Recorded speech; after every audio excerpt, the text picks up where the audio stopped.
Welcome students. આજના આ લેક્ચરમાં આલ્કિનના રાસાયણિક ગુણધર્મો ભાગ 2 લઈશું.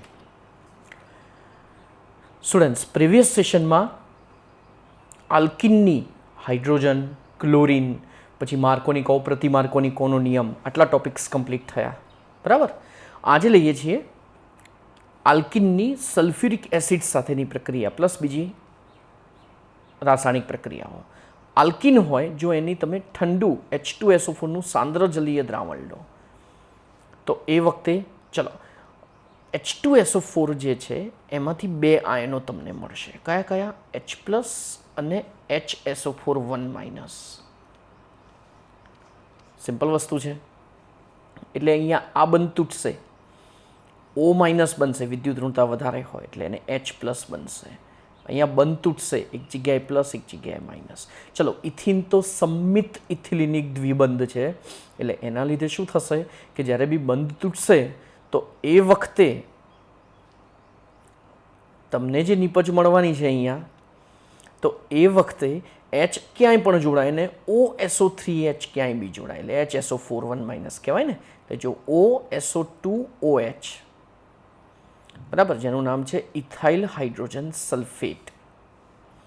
સ્ટુડન્ટ્સ, જો પણ આ ઇથિન લઈએ તો તમને એક જ પ્રકારની નિપજ મળે, પણ જો પ્રોપીન લઈએ તો કુલ 2 પ્રકારની નિપજ મળશે, જેમાં કાર્બન કાર્બન દ્વિબંધ છે એમાંનો એક બંધ તૂટે છે.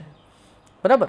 તો સ્વાભાવિક છે, તમને ખબર છે કે જો અહીંયા પ્લસ બને ને અહીંયા માઇનસ બને તો આ કાર્બોકેટાયન વધુ સ્થાયી, કેમ કે આ દ્વિતીયક કાર્બોકેટાયન બને ને જો પ્લસ છેડા પર બને તો એને પ્રાથમિક કાર્બોકેટાયન કહેવાય. રાઈટ. એટલે કહેવાનો મતલબ છે કે જે કાર્બન કાર્બન દ્વિબંધ છે એ પૈકીનો એક બંધ તૂટે તો પ્લસ હંમેશા વચ્ચેના કાર્બન પર જ બને, એટલે કે અહીંયા માર્કોનિકોનો નિયમ પડાય છે. બરાબર. એટલે એ વખતે આ જે OSO2OH છે ને એ વચ્ચેના કાર્બન સાથે જોડાય તો આને કહેવાય છે આઇસોપ્રોપાઇલ હાઇડ્રોજન સલ્ફેટ. બરાબર. નામ યાદ રાખજો. પ્રક્રિયામાં કંઈ બહુ ખાસ છે નહીં. 2 ભાગ પડ્યા, એક ધન અને ઋણ.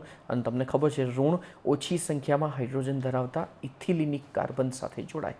માર્કોનિકોવનો નિયમ. બરાબર. એટલે પ્રીવિયસ સેશનમાં માર્કોનિકોવના નિયમનો તમે પ્રોપર અભ્યાસ કર્યો છે તો આમાં આઈ થિંક વાંધો ન આવે. બરાબર.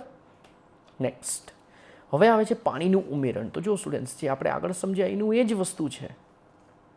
અહીંયા 2-મિથાઇલ પ્રોપીન. યાદ રાખજો સ્ટુડન્ટ્સ, આનું સામાન્ય નામ છે આઇસોપ્રોપિલ બ્યુટિલિન. સોરી, 2 કાર્બન 3 કાર્બન, એમાં વચ્ચેના કાર્બન પર CH3, તો આનું નામ છે આઇસોબ્યુટિલિન. અને IUPAC નામ કેવું હોય તો એ થાય છે 2-મિથાઇલ પ્રોપીન. તો આઇસોબ્યુટિલિનની જો પાણી સાથે પ્રક્રિયા કરવામાં આવે H+ ઉદ્દીપકની હાજરીમાં, સ્ટુડન્ટ્સ આ જ પ્રક્રિયા 12મા ધોરણમાં પણ છે. બરાબર. ત્યારે આ જ વસ્તુ છે, પણ એના મિકેનિઝમ સાથે. મિકેનિઝમમાં એટલું કહી શકાય, પાણીનો જે અણુ છે એના 2 આયનો હોય. કયા કયા? H+ અને OH-. પાણીના 2 આયનો હોય, H+ અને OH-. તો OH- ઋણ ઘટક છે એ ઓછી સંખ્યામાં હાઇડ્રોજન ધરાવતા ઇથિલિનિક કાર્બન સાથે જોડાય. માટે જુઓ, અહીંયા જ કાર્બન જોડાશે અને નિપજ મળે છે 2-મિથાઇલ પ્રોપેન 2-. અને સ્ટુડન્ટ્સ, તમને નામ યાદ હશે, આ છે 3 ડિગ્રી પેન્ટાઇલ આલ્કોહોલ. 3 ડિગ્રી કેમ આમ થાય છે? 3 degree butyl alcohol. Okay, 3 degree butyl alcohol, તૃતીયક બ્યુટાઇલ આલ્કોહોલ, 2-મિથાઇલ પ્રોપેન 2-. બરાબર. એટલે જો હવે હું ઇથિન લઉં, આની H2O સાથે પ્રક્રિયા કરો. બરાબર. એકચ્યુઅલી પ્રક્રિયા પ્રતિવર્તી છે, જેથી તમને એક જગ્યાએ H, એક જગ્યાએ અહીંયા માર્કોનિકોવનો નિયમ નથી પડાતો. બરાબર. અહીંયા બીજો જેમાં અસમિત ઇથિલિનિક દ્વિબંધ હોય એમાં જરૂર પડે. જો પ્રોપીન લો તો હવે ખ્યાલ આવી ગયો હશે, આ અસમિત ઇથિલિનિક દ્વિબંધ છે, એની પાણી સાથે પ્રક્રિયા કરો.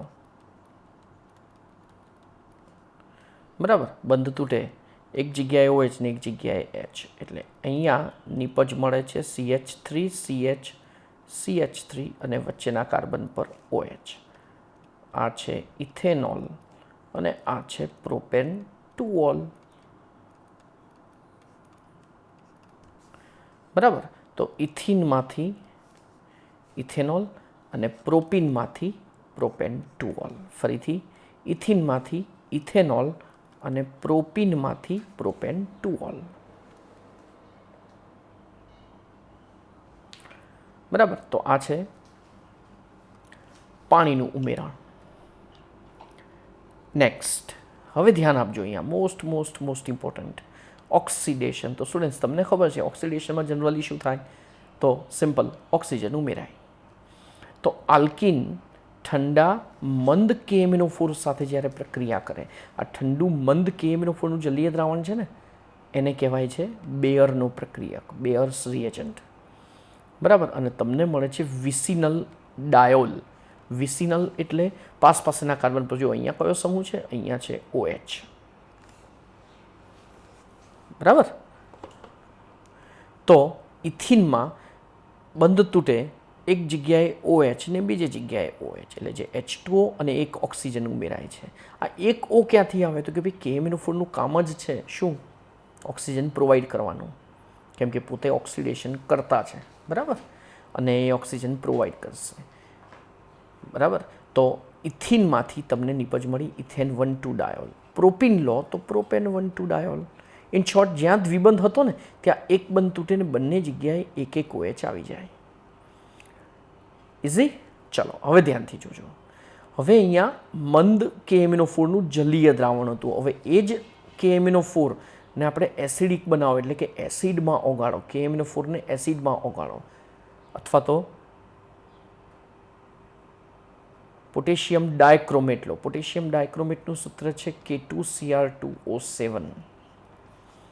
તો એનાથી શું બનશે? તો જુઓ, CH3 C CH3 double bond CH2. Okay. હવે અહીંયા શું થાય છે? ધ્યાનથી જોજો. તો અહીંયા બંને બંધ તૂટે છે. બરાબર. અહીંયા ડબલ બોન્ડ O આવે છે અને અહીંયા ડબલ બોન્ડ O આવે છે. તો ચલો, આ સંયોજન ખ્યાલ આવી ગયો હશે તમને. ઇટ ઇઝ HCHO, જેનું નામ છે મિથેનાલ. જ્યારે બીજી બાજુ છે પ્રોપેનોન, એટલે કે એસિટોન. બરાબર. હવે આ જે CH2O HCHO છે એનું ફર્ધર ઓક્સિડેશન, કેમ કે આ સંયોજન છે ને અતિક્રિયાશીલ છે. કોની હાજરીમાં? KMnO4ની હાજરીમાં. બરાબર. અને તમને નિપજ મળે છે CO2 અને H2O. એક કાર્બન જ્યારે બી વધે ને મિથેનાલ, ત્યારે આ રીતની નિપજ મળે છે. તો એસિટોન મળે છે અને સાથે CO2 અને H2O મળી જાય છે, જે બીજી બાજુનો જે CH2 છે ને એમાંથી. બ્યુટ 2 લો તો એ વખતે આ જે સંયોજન છે એમાં એક CH3 બીજો વધારાનો છે, માટે શું થાય છે? CH3 CH double bond CH CH3. Actually અહીંયા પણ શું થવું જોઈએ? બંને બંધ તૂટે, એક જગ્યાએ ડબલ બોન્ડ O, બીજી જગ્યાએ ડબલ બોન્ડ O, એટલે તમને 2 મોલ મિથેનાલ મળે, 2 મોલ ઇથેનાલ મળે. પણ આ ઇથેનાલ સંયોજન છે ને એનું ઓક્સિડેશન આલ્કોહોલ કરતાં બી ઝડપી બને છે, એટલે કે ઇથિન કરતાં બી ઝડપી થાય છે. એટલે તમને ફાઇનલી તમને મળી જાય છે શું? અહીંયા ડાયરેક્ટ CH3CHO, એમાંથી તમને મળે છે CH3COOH, જેને કહેવાય ઇથેનોઇક એસિડ. બરાબર. આને નિપજ કહેવાય છે ઇથેનોઇક એસિડ. બરાબર. તો આ મળ્યો ઇથેનોઇક એસિડ. તો એકચ્યુઅલી મળવી જોઈએ તમને ઇથેનાલ. બરાબર. અને પછી એનું ઓક્સિડેશન થઈને ઇથેનોઇક એસિડ.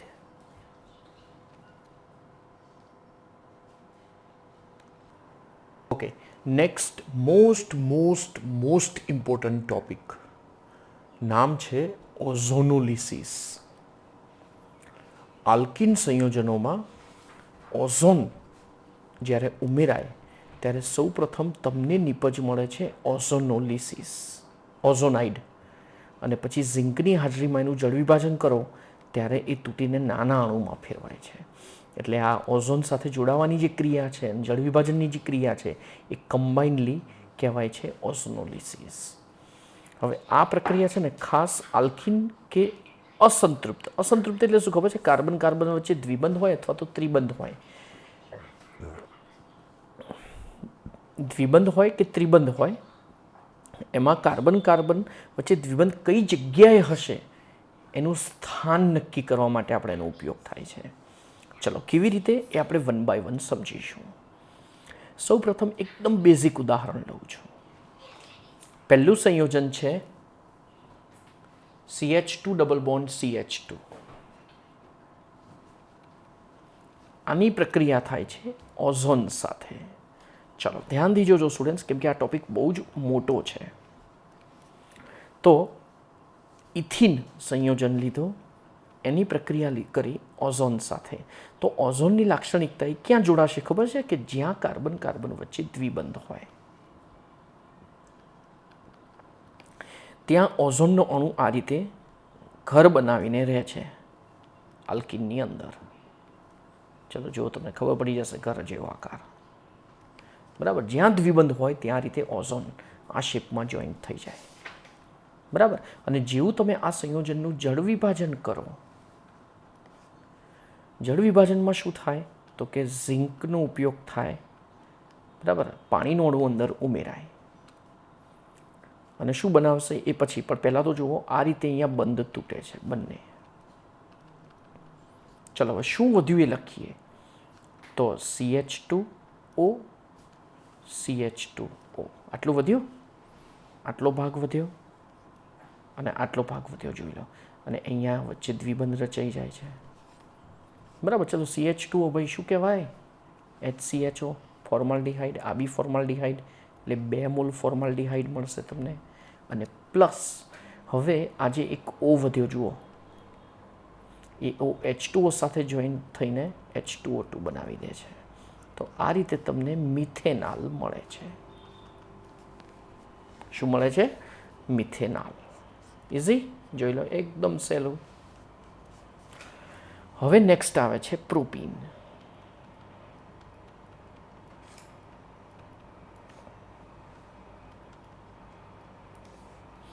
પ્રોપીનની O3 સાથે પ્રક્રિયા કરો તો CH3 CH CH2 અને પછી આગળ એની પ્રક્રિયા ZnH2O ડેલ્ટા માઇનસ H2O2. બરાબર, ચાલો હવે ધ્યાનથી જોજો. ફરીથી આ જે O3 હતો એ આ રીતે જોઈન્ટ થઈ ગયો અને જેવું જળ વિભાજન કરો એટલે આ બંધ અને આ બંધ તૂટે.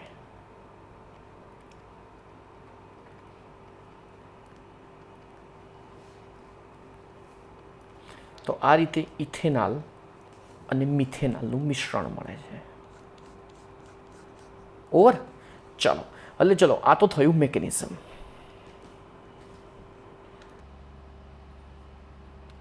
હા, તો સ્ટુડન્ટ્સ અહીંયા બ્યુટ 1 ઇન, બ્યુટ 2 ઇન, 2 મિથાઇલ પ્રોપીન ને 2,3 ડાયમિથાઇલ બ્યુટ 2 ઇન આપેલ છે. તો હવે તમને એક શોર્ટકટ શીખવાડવો છે, તો ધ્યાનથી જોજો. બ્યુટ 1 ઇન એટલે CH2 double bond CH CH2 CH3. બરાબર, હવે અહીંયા શું થશે ધ્યાનથી જોજો.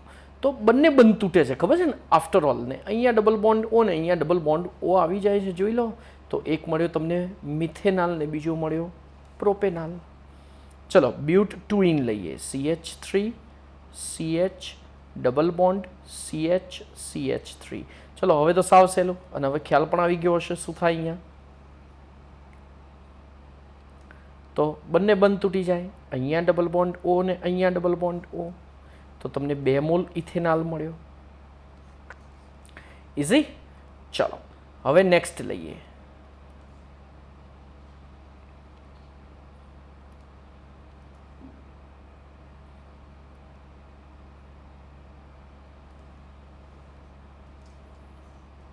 Two methyl propyne.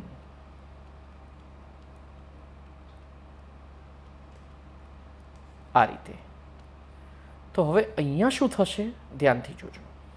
તો અહીંયા બી બંને બંધ તૂટી જશે. ડબલ બોન્ડ ઓ અહીંયા, ડબલ બોન્ડ ઓ અહીંયા. તો આ શું મળ્યું? મિથેનોલ. અને આ શું મળ્યું? પ્રોપેનોન. Easy 2 methyl propyne. હમણાં આગળ જ નામ હતું ને આઇસોબ્યુટિલિન, યાદ હોય તો. 2,3 ડાયમિથાઇલ બ્યુટુઇન. બ્યુટુઇન એટલે 4 કાર્બન વચ્ચેના કાર્બન પર દ્વિબંધ ને અહીંયા CH3 ને અહીંયા CH3.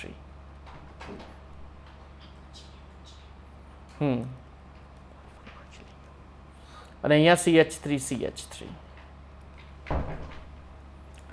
બરાબર. અને હવે અહીંયા શું થશે? બંને બંધ તૂટી જશે. અહીંયા ડબલ બોન્ડ ઓ, અહીંયા ડબલ બોન્ડ ઓ. તો આ રીતે તમને નિપજ મળે છે પ્રોપેનોન. Propanone easy. તો આ રીતે 2 મોલ તમને પ્રોપેનોન મળી જાય છે. બરાબર. તો આ હતી નિપજ. હવે એક લેવલ અપ જઈએ.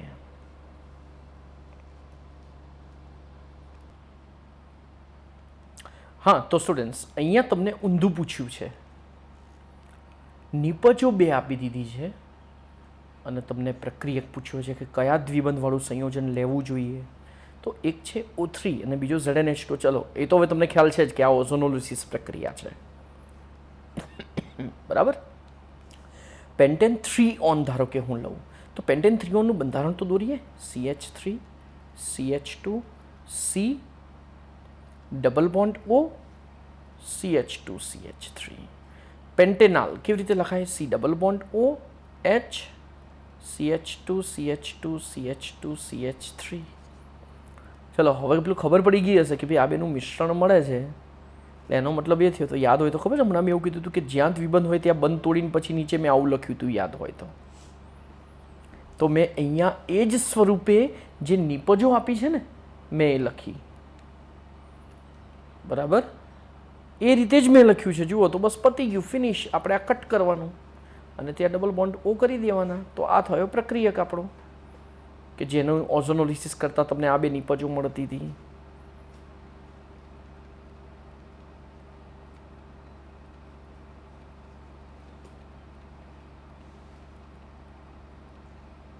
ઇઝી.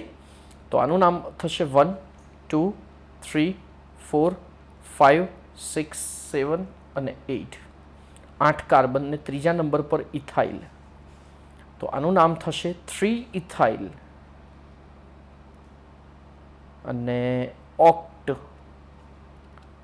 3 ઇન. બરાબર. ચાલો બીજું એક સોલ્વ કરીએ. અગેન O3 પહેલા તબક્કામાં અને બીજા તબક્કામાં ZnH2O. બરાબર.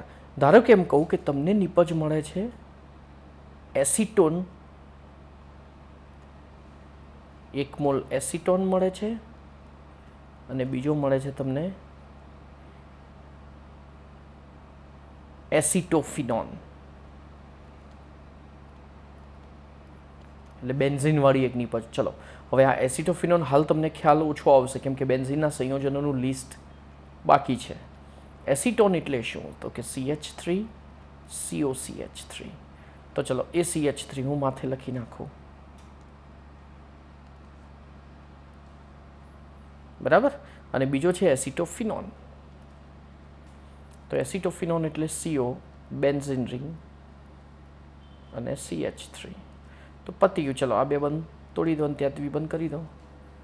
બરાબર. તો આને લખાય આવી રીતે CH3C CH3 double bond C CH3 carbon લાંબી શૃંખલામાં ને અહીંયા બેન્ઝીન રિંગ. બરાબર. તો આને આપણે કહીશું 2 મિથાઇલ 3 ફિનાઇલ બ્યુટ 2 ઇન. બરાબર. એટલે એસિટોફિનોન ખાલી એક બંધારણ તમને અત્યારથી કહી રાખ્યું કે ભાઈ આવા બેન્ઝીનવાળા પણ પૂછાય. તમને સેમ ક્વેશ્ચન પૂછ્યો છે. ફંડામેન્ટલ તો એનું એ જ છે. એટલે એક સમય તમને નામકરણ આવડશે ને. યાદ છે ને આપણે મેં જ્યારે કોઈ બી ચેપ્ટર કહ્યું ત્યારે મેં તમને ખાસ એ જ કહ્યું હતું કે ભાઈ નામકરણ ખાસ મોઢે હોવું જોઈએ. નામકરણ આવડશે તો તમને પ્રક્રિયાઓ આવડશે. હવે સ્વાભાવિક છે તમને પેન્ટેન 3 ઓન કે પેન્ટેનાલ કે પછી એસિટોન કે એસિટોફિનોનનું બંધારણ જ ન આવડે તો સ્વાભાવિક વસ્તુ છે કે તમને પ્રોબ્લેમ થાય જ. ઇઝી. તો કહેવાનો મતલબ એવો છે કે એ વખતે તમને આ 100% પ્રોબ્લેમ થાય જ, એટલે સંયોજનોના નામ તો પરફેક્ટ આવડવા જ જોઈએ. હવે સ્ટુડન્ટ્સ હજી એક લેવલ અપ જઈએ. હજી એક લેવલ અપમાં તમને એક ચક્રીય સંયોજન હું લખું છું, બરાબર, અને એમાં એક જ દ્વિબંધવાળું એક સંયોજન લખું છું. આ છે સાયક્લોપેન્ટીન, અને આનું ઓઝોનોલિસિસ કરીએ આપણે, O3 અને ZnH2O. તો એ વખતે આ બંને બંધ તૂટશે, જોઈ લો, ઇઝી. આ બંને બંધ તૂટશે, અને બંને બંધ તૂટે તો જો આ કાર્બન કાર્બન વચ્ચેનો દ્વિબંધ તૂટી ગયો તો આ કાર્બન એઝ ઇટ ઇઝ, આ કાર્બન એઝ ઇટ ઇઝ, આ કાર્બન એઝ ઇટ ઇઝ, ને અહીંયા જોડાણ હતું જ, અને અહીંયા જે દ્વિબંધ હતા એ બંને બંધ તૂટી ગયા, ને ત્યાં ડબલ બોન્ડ O આવે, બરાબર.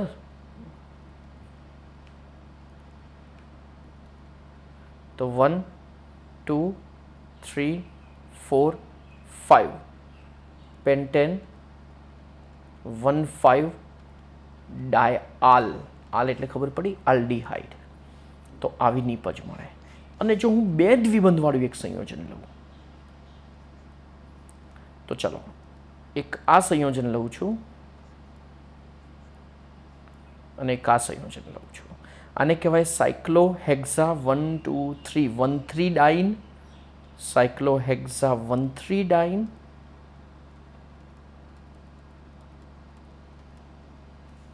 અને આ છે સાયક્લોહેક્ઝા 1,4 ડાઇન.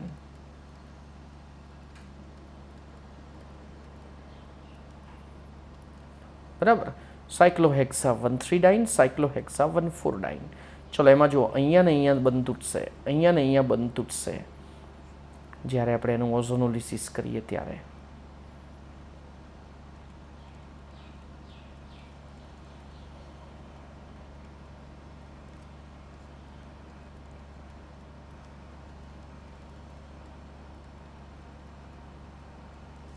બરાબર, તો અહીંયા શું નિપજ મળશે? તો જો આ કાર્બન પર CHO, જ્યાં જ્યાં બંધ તૂટે ત્યાં ત્યાં CHO આવે, બરાબર. તો જો આપણે 1 2 3 અને 4th પર CHO, તો CHO CH2 CH2 CHO આવું થયું, અને અહીંયા CHO અને CHO આવું થયું. સમજ પડી ગઈ હશે? એટલે એક મળ્યો બ્યુટેન 1,4 ડાયાલ અને બીજો મળ્યો ઇથેન 1,2 ડાયાલ. ઇઝી. અને અહીંયા બે સરખું મળ્યું, 3 કાર્બનવાળા બે, એટલે અહીંયા CHO ને અહીંયા CHO, અહીંયા CHO ને અહીંયા CHO, એટલે જો આવું મળ્યું CHO CH2 CHO plus CHO CH2 CHO, અને તમને નિપજ મળી પ્રોપેન 1,3 ડાયાલ ના 2 મોલ. તો આમાં બી હવે તમને ખ્યાલ આવી ગયો છે, ઊંધું પૂછી શકે, બરાબર સ્ટુડન્ટ્સ. તો આ છે ઓઝોનોલિસિસની પ્રક્રિયા. નેક્સ્ટ, આજનો લાસ્ટ એન્ડ ફાઇનલ પોઈન્ટ, એનું નામ છે પોલિમરાઇઝેશન. તો સ્ટુડન્ટ્સ, તમને ખબર છે પોલિથીનની બેગ તમે જોઈ છે, પોલિથીનની શીટ, બરાબર. તો એ બધા પોલીઇથીન એટલે કે ઇથીનનું પોલિમરાઇઝેશન કરીને પોલિઇથીન બને. આ પ્રોપીન છે, આનું નામ ખ્યાલ છે ને, એનું પોલિમરાઇઝેશન થાય તો પોલીપ્રોપીન બને. આપણે જેટલા બી ઇન્જેક્શનની જે સિરિંજ બને છે ને, જે આપણે, બરાબર, એ બધું આમાંથી જ મળે છે, બરાબર. ઇન્જેક્શન એટલે પેલું લિક્વિડ, અને એની જે સિરિંજ એટલે કે જેમાંથી આપણે પંપની જેમ પાછળથી ખેંચીએ, બરાબર, તો એને કહેવાય છે, એ બધું પોલીપ્રોપીનનું બને છે, બરાબર. એની નીડલ પણ પોલીપ્રોપીનની જ બનેલી હોય છે, બરાબર. તો ઊંચા તાપમાને ઊંચા દબાણે ઉદ્દીપકની હાજરીમાં ઇથિનના અણુઓ જોડાઈને પોલિથીન બનાવે અને પ્રોપીનના અણુ જોડાઈને પોલીપ્રોપીન બનાવે છે. ચલો, ઉપયોગો તો તમને ખબર જ છે, પ્લાસ્ટિકની બેગ, બોટલ, રેફ્રિજરેટર, ડીશ, રમકડા, પાઇપ, રેડિયો, ટીવીના કેબિનેટ, બરાબર. દૂધની કેરેટ, દૂધના કેરેટ જોયા છે ને, કે જેની અંદર દૂધની થેલીઓ રાખવામાં આવે, પ્લાસ્ટિકની ડોલ અને બીજા ચોક્કસ બીબામાં ઢાળીને જે અમુક વસ્તુ જે બનાવો આપણે, પેન, બધું આમાંથી જ બને છે. હાલમાં પોલિથીન અને પોલીપ્રોપીન વધુ પડતો ઉપયોગ આપણા માટે ચિંતાકારક બન્યો છે. આપણે કહીએ છીએ ને, ઓછામાં ઓછો આપણે થેલીનો ઉપયોગ કરવો જોઈએ, બરાબર સ્ટુડન્ટ્સ. કંઈ ખાસ છે નહીં. ઇથિનનો અણુ આ રીતે હોય, પહેલો ધારો કે એનું પોલિમરાઇઝેશન થાય તો આ ઇથિનનો બીજો આ ઇથિનનો ત્રીજો અણુ, આ ઇથિનનો ચોથો અણુ. તો બધામાં આ રીતે બંધ તૂટે તૂટે તૂટે તૂટે અને આ રીતે સળંગ જોડાણ થઈ જાય. બરાબર ને? આનું પુનરાવર્તન થાય. આવા અસંખ્ય અણુઓ જોડાય. તો ઇથિનમાંથી પોલિથીન, એ રીતે પ્રોપીન જોડાય. પ્રોપીન આ રીતે, જો પ્રોપીન લખાય છે આવી રીતે, CH double bond CH2 dash CH3, બરાબર, CH double bond CH2 CH3, CH double bond CH2 નીચે CH3. તો અહીંયા પણ આ બંધ તૂટશે, જોઈ લો, અને લોંગ ચેઇન બની જાય. કોનું પુનરાવર્તન થયું? આટલા ભાગનું પુનરાવર્તન થયું. શું કહીશું આને? પ્રોપીનમાંથી પોલીપ્રોપીન. આના N અણુઓ મળ્યા, જુઓ આવી રીતે. બરાબર? તો આ રીતે ઇથિનમાંથી પોલિથીન અને પ્રોપીનમાંથી પોલીપ્રોપીન તમને મળે છે. ઓકે સ્ટુડન્ટ્સ, તો ચલો આ સાથે આપણો આજનો લેક્ચર અહીંયા પૂરો થાય છે. Good bye.